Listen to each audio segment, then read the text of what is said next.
Hello, welcome to my channel. आज हम पढ़ने वाले हैं methods and approach in comparative political analysis book की unit 3 traditional and new institutionalism. इसके बेसिकली 3 पार्ट होंगे। A historical institutionalism, b rational choice theory, c sociological institutionalism. ये video new education policy के अकॉर्डिंग है for BA honours political science student semester 2। तो video को start करते हैं। Introduction. इस वीडियो में हम ये टॉपिक कवर करेंगे: traditional approaches to comparative politics, philosophical approach, historical approach, formal and legal approach, problematical approach, configurative approach, regional area approach, structure, functional approach. तो बेसिकली इसमें हम ये सारी अप्रोचेस को स्टडी करेंगे। और for better experience you can switch video to the playback speed of 1.25x। तो video को स्टार्ट करते हैं। Traditional approaches to comparative politics. The study of comparative politics is often done in formal institutions. If we compare it with modern approaches, we will find methodological and emphasis on the importance of politics. Comparative studies cannot be considered less than traditional approaches. According to the approach of Harry Extent, the major traditional ways are traditional philosophical approaches, historical approaches, formal and legal approaches, problematic approach, configurative approach and regional approach, structure and functional approach।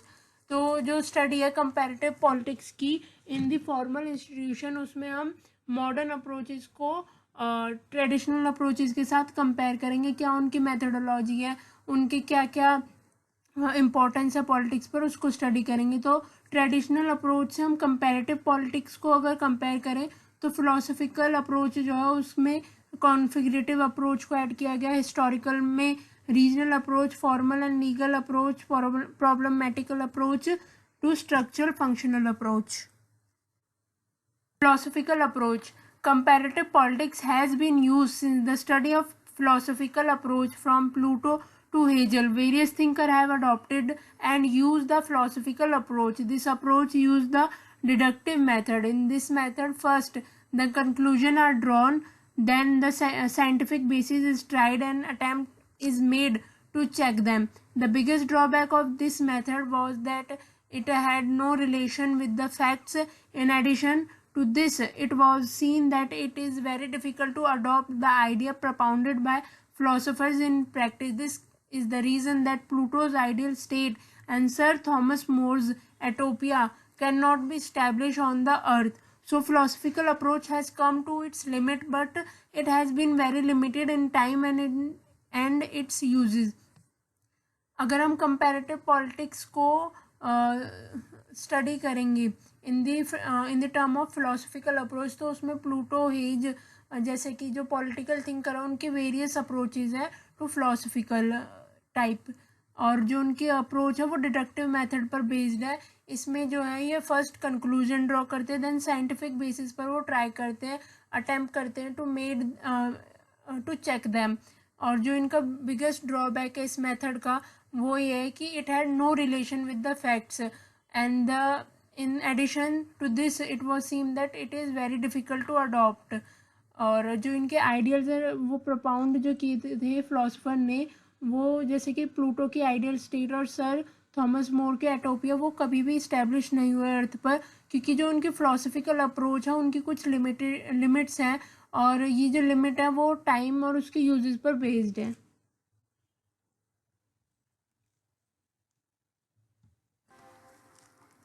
Historical approach. It also has special importance in traditional approach to the study of comparative politics.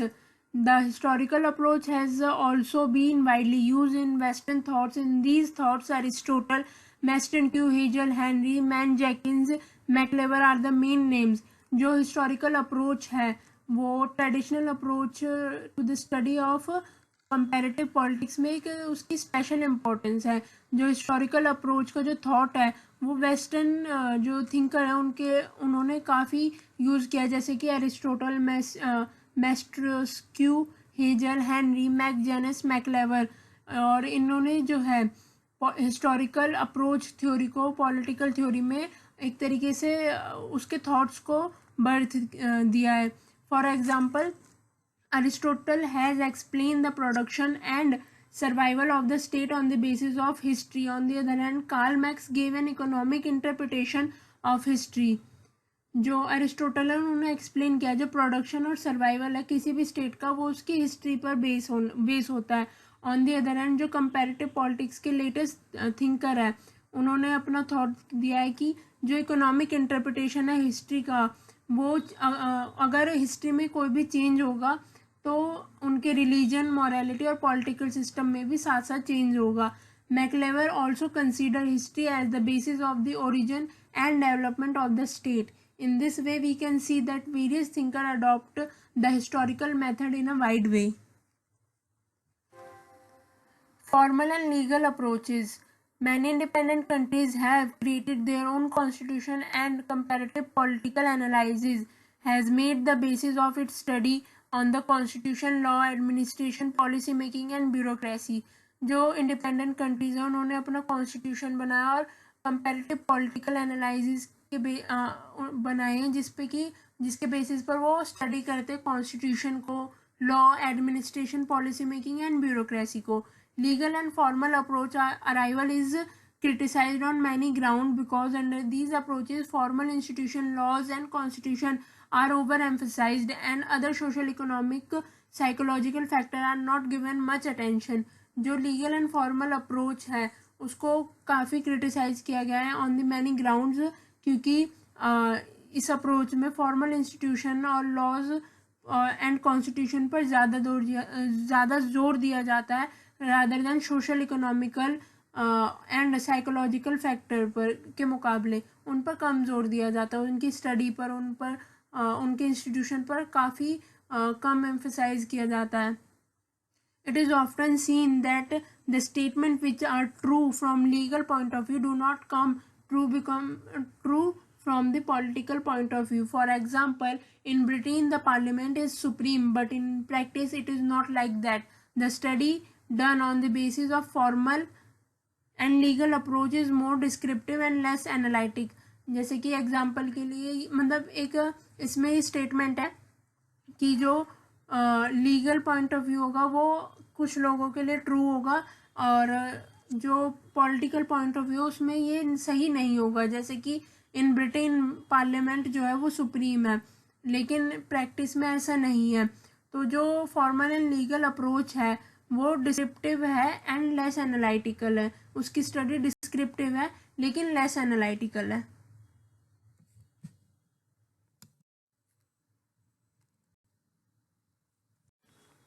Problematic approach. Analysts of the comparative study identified various problematic areas and adopt traditional approach to solving them. Democracy and economic planning, Panchayati Raj and women's representation, administrative development, degradation of binary system, division of power, decentralization of power, etc. were their main subjects.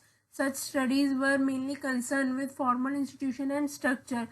Some thinkers also suggest reform in these formal institutions after this type of study, such as reorganization of the House of Lords, development of functional representative assemblies, the establishment of economic union, handing over of power to the executive and allowing business group to participate in policy making, providing an opportunity for integration of organ involved in policy making and finding way to prevent the development of anti-democratic party in democratic system etc. जो problematic approach है in the comparative study में वो various problematic areas को analyse करती है और जो traditional approach है उसको अडॉप्ट करती है फॉर सॉल्विंग दैम. जैसे कि democracy and economic planning, Panchayati Raj, women representation, degradation of binary system, division of power, decentralization of power, ये इसके मेन ऑब्जेक्टिव है. और कुछ स्टडीज हैं वो मेनली कंसर्न करती है फॉर्मल इंस्टीट्यूशन और उनके स्ट्रक्चर पर. लेकिन कुछ थिंकर हैं उन्होंने सजेस्ट किए रिफॉर्म, जैसे कि फॉर्मल इंस्टीट्यूशन में reorganisation of House of Lords, development of function representative assembly, establishment economic union और business group to participate in policy making, जिससे कि प्रॉपर अपॉर्चुनिटी क्रिएट हो for integration in policy making and finding way to prevent the development of anti-democratic party in democratic system, etc.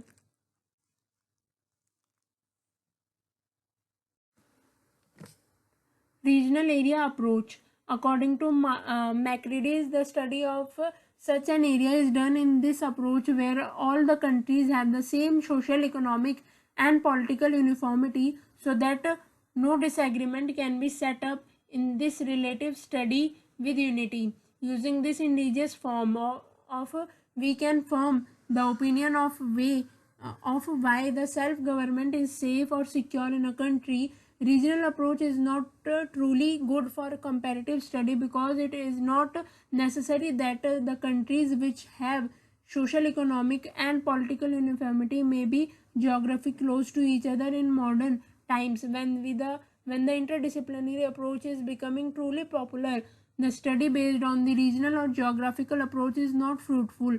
The authors gave a new direction to comparative study based on economic, sociology, anthropology, linguistic and political science.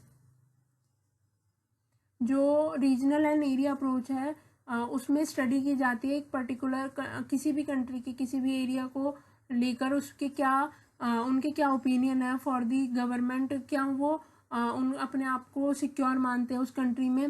तो ये एक traditional approach है. आज की मतलब आज के time पर कंपैरेटिव स्टडी में ये रीजनल अप्रोच लागू नहीं हो सकती क्योंकि पहले के टाइम में जो रीजनल अप्रोच जो थी उनमें एक तरीके से वो जोग्राफिकली जो कंट्रीज थी पॉलिटिकल उन पर सोशल एंड इकोनॉमिकल यूनिफॉर्मिटी थी वो एक तरीके से सेम थी. लेकिन मॉडर्न टाइम में जहाँ पर इंटरडिसिप्लिनरी अप्रोच है जो कि काफ़ी पॉपुलर है, वो जो स्टडी बेस्ड है रीजनल और जोग्राफिकल अप्रोच पर, वो उस पर काम नहीं करेगी. लेकिन आज के टाइम पर कंपैरेटिव स्टडी पर जो अप्रोचेज हैं जैसे कि economic, sociology, anthropology, linguistic and political science, अगर हम इन पर स्टडी करें, इन अप्रोचेस पर ज़्यादा ध्यान दें तो वो बेटर होगा.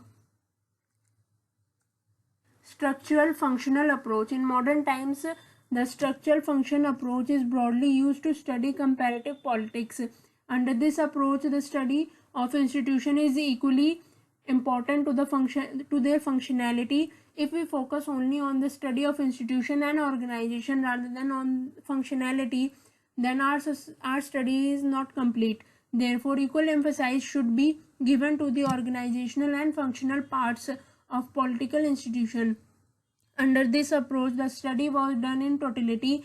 The whole political system was brought into the field of study, and that whole system was seen as a unit. The structure functional approach has provided a modern insight into the comparative study to a large extent.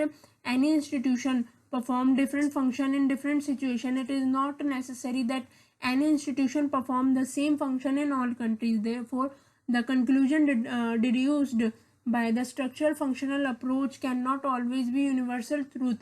For example, the functioning democracy, parliament, political parties, election commission, etc.